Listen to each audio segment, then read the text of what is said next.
नमस्कार दोस्तों अभी हाल ही दिनों में CAA को लेकर के हमारे भारत में काफ़ी सारा जो है कंट्रोवर्सी भी है और इसके साथ साथ लोगों के दिलो दिमाग में एक चिंता भी है कि आखिर ये नागरिकता किसको मिलेगा, कैसे क्या होगा, कैसे इम्प्लीमेंट होगा। और उसके साथ साथ रिसेंट्स में अभी जो अमित शाह जी का एक इंटरव्यू हुआ, जो आप कह सकते हैं कि first big interview after CAA implementation, जो काफ़ी वायरल जा रहा है। वायरल जाने का रीज़न क्या है दोस्तों कि इसमें अमित शाह जी ने बिल्कुल क्लियर कर दिया है कि इस मर्तबा जो है कोई कॉम्प्रोमाइज़ नहीं होगा। CAA जो है ये बिल्कुल भी मतलब कि बैक पोजीशन पे नहीं जाएगा, इंप्लीमेंटेशन इसका होगा ही होगा दोस्तों। ऐसा इनके कहने का कारण इसलिए था बिकॉज जैसे ही CAA इंप्लीमेंट हुआ तो फर्स्ट ऑफ ऑल 3 इंपॉर्टेंट जो भारत की स्टेट है, जिसमें आपकी एक बंगाल, देन आपका तमिलनाडु और तीसरा आपका केरला, उन्होंने कहा, वहाँ की सरकार ने कहा कि हम लोग जो है CAA को इंप्लीमेंट होने नहीं देंगे। इसी बीच में कई सारे जो ऑपोजिशन लीडर थे, जैसे आपके केजरीवाल थे, उन्होंने भी जो स्टेटमेंट दिया रिगार्डिंग CAA को करके। लेकिन जैसे ही ये इंटरव्यू आया, पहला interview, big interview after CAA implementation, then सारा जो कंफ्यूजन था वो सब चीज दूर हो गया। लेकिन अभी भी दोस्तों क्या है कि कुछ चीजें ऐसी है जो हम लोगों को समझ में नहीं आता है। जैसे एज फॉर एग्जांपल, आखिर ये नागरिकता जो दिया जा रहा है, ये किन किन कंट्री से आए हुए लोगों को भारत में नागरिकता दिया जाएगा, देन इसके साथ इसका डेडलाइन क्या रहेगा और उसके साथ साथ उसका टाइम पीरियड क्या रहेगा। तो इन्हीं चीजों को हम लोग बिल्कुल कॉमन वे में समझते हैं। और साथ साथ इस पार्टिकुलर इंटरव्यू में अमित शाह जी ने एक और चीजों का जो है जिक्र किया है, वो है आपका दोस्तों अखंड भारत। सबसे इंपॉर्टेंट पॉइंट जिसमें जो है इस इंटरव्यू में जिक्र हुआ है। आज के इस वीडियोस के माध्यम से ये सारा एंगल देखेंगे। इसके साथ साथ यूनाइटेड स्टेट्स और यूनाइटेड नेशन का क्या कहना है CAA को लेकर के, क्या ये अनकॉन्स्टिट्यूशनल है बिकॉज ये आर्टिकल 14 को वायोलेट करता है, और इसके साथ साथ जो भी अलग अलग कम्युनिटी है भारत में इसका प्रोटेस्ट क्यों कर रही है, इन्हीं सारी चीज़ों को हम लोग ओवरऑल समझेंगे बिल्कुल सीक्वेंस में।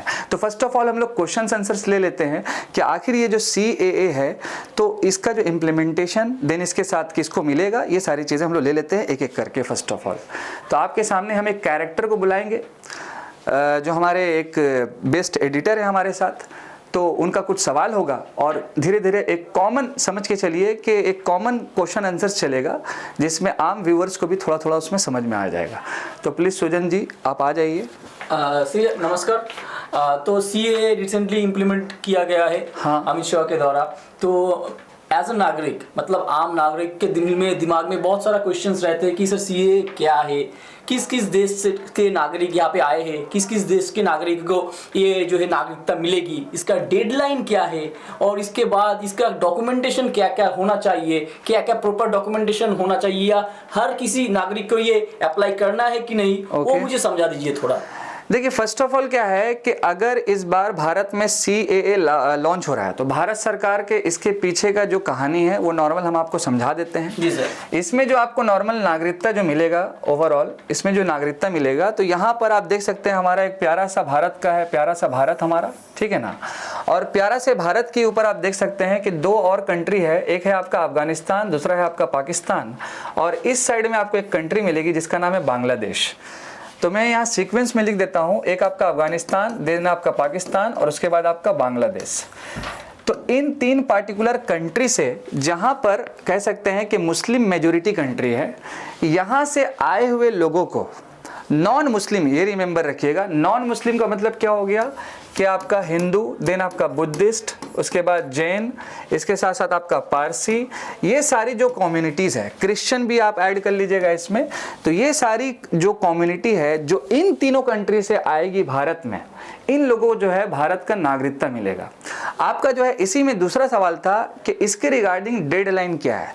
तो जैसे आप मान लीजिए कि अगर इन 3 कंट्री से ये कुछ कम्युनिटी भारत में आती है, और मान के चलिए कि ये आपका 2012 या 13 में आती है, ठीक है, 2012 या 13 में आती है, तो 2012 और 13 से लेकर के अभी जो प्रेजेंट में चल रहा है वो आपका 2024 चल रहा है। ओवरऑल 2012 या 13 में आती है तो 2024 लगभग चल रहा है आपका, तो एक लॉन्ग पीरियड हो गया। तो इसमें जो सिंपल डेडलाइन दिया गया है कि जो इन 3 कंट्री से ये सारी कम्युनिटीज़ में अगर भारत में 31 दिसंबर 2014 से पहले आती है, फिर से आप समझ लीजिएगा कि जो इन 3 कंट्री से 31 दिसंबर 2014 से पहले अगर भारत में इंटर होते हैं, उनको जो है इन मतलब पार्टिकुलर कम्युनिटी को भारत का नागरिकता जो है मिल जाएगा ओवरऑल। तीसरा जो आपका सवाल था कि इसमें डॉक्यूमेंटेशंस क्या होगा। देखिए सरकार ने अभी इसको तो क्लियर नहीं किया है पूरा, लेकिन फिर भी मोटे मोटे तौर पर हम आपको क्लियर बता देते हैं कि उनके पास वैलिड जो है प्रूफ होना चाहिए कि वो इस पार्टिकुलर कंट्री में रहते थे। प्रूफ में जैसे आपका पासपोर्ट हो सकता है, प्रूफ में आपका हो सकता है वहाँ का वैलिड कुछ ना कुछ प्रूफ हो सकता है। तो ये मतलब कि एक वैलिड आपका प्रूफ हो गया ओवरऑल, और वीज़ा भी आप ले सकते हैं ओवरऑल, ठीक है। तो जैसे ही मान लीजिए वो लोग मान लीजिए 2014 से पहले भारत में अगर आकर के रह रहे हैं यहाँ पर, तो उनको जो है मतलब कि इस बार जो ये CAA इम्प्लीमेंटेशन हुआ है तो उनको नागरिकता जो है कंप्लीट मिल सकता है। लेकिन इसमें भी एक सवाल था, बिकॉज कई सारे जो पाकिस्तान में जो हिंदू कम्युनिटी रहती है, तो जैसे एक सिंधु नाम की एक कम्युनिटी है पाकिस्तान में, सिंधु के नाम से, ठीक है। तो इनका कहना ये था कि जो भारत सरकार ये जो डेडलाइन बनाई है 31 दिसंबर 2014 का, तो क्यों ना ये डेडलाइन को आगे और बढ़ा दिया जाए ओवरऑल। और एक और कंसर्न है इन लोगों को कि डॉक्यूमेंटेशंस को लेकर के, तो अमित शाह जी ने इस पार्टिकुलर इंटरव्यू में ये क्लियर कर दिया डॉक्यूमेंटेशंस को लेकर के कि लगभग जो भी इन 3 कंट्री से आ रहे हैं भारत, तो 85% उनके पास डॉक्यूमेंटेशन है लगभग। बाकी जो बचा 15% जो वैलिड होगा यहाँ के नागरिकता के लिए, तो उसमें भी कुछ ना कुछ एफिडेविट बना करके मैजिस्ट्रेट के सामने वहां से भी उन लोगों का क्लियरेंस मिल जाएगा। लेकिन आपको ये रिमेंबर रखना है यहाँ पर जो मैंने आपसे साथ साझा किया, और ये चीजें क्या है कि हिंदू, बुद्धिस्ट, जैनिज्म, पारसी और साथ साथ आपका क्रिश्चियन, ये कुछ इंपॉर्टेंट कम्युनिटी है और ये 3 कंट्री आपको मैटर करता है। तो यहाँ पर कई सारी जो भारत की भी कम्युनिटी है वो प्रोटेस्ट करने लगी, स्पेशली आप कह सकते हैं कि मुस्लिम कम्युनिटी। उनका कहना था कि पाकिस्तान में भी जो है कुछ मुस्लिम में ही कुछ कम्युनिटी है, जैसे आपका अहमदिया है, हज़ारा है, उन लोगों के साथ भी पाकिस्तान में प्रॉब्लम होता है। जैसे पाकिस्तान क्या है कि एक सुन्नी कंट्री कह सकते हैं, जिस तरह से सऊदी अरबिया है, तो वहाँ पर शिया के साथ जो है थोड़ा सा प्रॉब्लम है। और आप सभी लोगों को याद होगा कि शिया का जो मेजोरिटी है वो आपका ईरान में है। तो बेसिकली पाकिस्तान में इन सारे लोगों के साथ इशू है। रोहिंग्या में जो मुसलमान हैं उनके साथ इशू है। तो अमित शाह जी ने इसी पार्टिकुलर क्वेश्चंस के ऊपर अखंड भारत का जो है एक मतलब के सवाल किया, अखंड भारत का जो भी है बात कहा। अब हम बात करेंगे कि इस पार्टिकुलर इंटरव्यू में अखंड भारत की बातें क्यों कही गई ओवरऑल। तो फर्स्ट ऑफ ऑल देखिए दोस्तों, एक छोटा सा हमारा मैप है भारत का पूरा प्यारा सा, जिसमें अखंड भारत के बारे में क्या बताया गया कि इसका जो एक पार्टिकुलर पार्ट कौन कौन सा है। तो आप देख सकते हैं Afghanistan, Bangladesh, Bhutan, India, Maldives, Myanmar, Nepal, Pakistan, Sri Lanka, Tibet are one nation. ये ओवरऑल आप समझ सकते हैं। अखंड भारत में अफगानिस्तान, बांग्लादेश, भूटान, इंडिया, मालदीव, म्यांमार, नेपाल, पाकिस्तान, श्रीलंका और तिब्बत। मैपिंग वाइज भी आप देख लीजिए हमारा प्यारा सा भारत, देन आपका बांग्लादेश, देन आपका म्यांमार, पाकिस्तान, अफगानिस्तान और इसके साथ साथ आपका तिब्बत और श्रीलंका भी देख सकते हैं आपको, जो नीचे सदर्न पोजीशन पे मिल जाएगा। तो ये पार्टिकुलर एक अखंड भारत का पोर्शन हो गया। तो इस पार्टिकुलर क्वेश्चंस के ऊपर ये नॉर्मल कहा गया। और कई सारे जो ऑपोजिशंस लीडर हैं उनका अलग अलग स्टेटमेंट एक है, लेकिन इस बार जो CAA इम्प्लीमेंट हुआ, जिसके कारणवश कई सारी जो स्टेट है, जैसे आप यहाँ पर देख लीजिएगा कि वो ऑपोजिशन जो है वो स्लेम कर रही है, कह सकते हैं कि वो इसके खिलाफ जा रही है। लेकिन इस बार कह दिया गया है भारत सरकार की तरफ से कि इन पार्टिकुलर 3 देशों से जो आए हुए लोग हैं उनको जो है नॉर्मल मिल जाएगा।